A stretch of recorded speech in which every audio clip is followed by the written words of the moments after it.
زندگیم حالم عوض شد، دلم آروم گرفت پیش تو، احوالم عوض شد.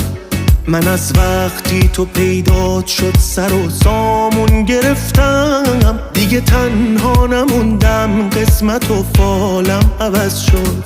چقدر عشقی، چقدر ماهی، چقدر خوبی، چقدر نابی، تو یه گنجی که پیدا کردنت سخته و کمیابی.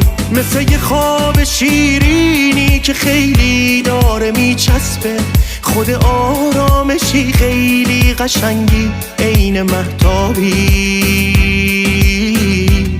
که میتابی.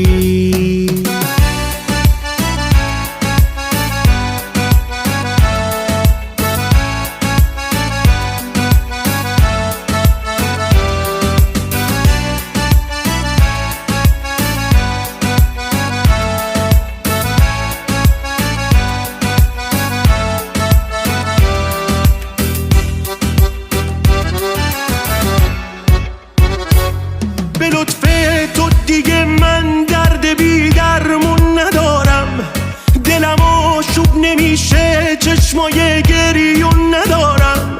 نمیترسم کسی ترکم کنه، تنهام بذاره، تو واسه من بسی کاری به این و اون ندارم.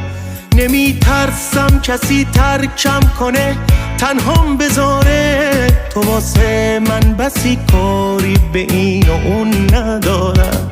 چقدر عشقی، چقدر ماهی، چقدر خوبی، چقدر نابی، تو یه گنجی که پیدا کردنت سخته و کمیابی. مثل یه خواب شیرینی که خیلی داره میچسبه، خود آرامشی خیلی قشنگی، عین مهتابی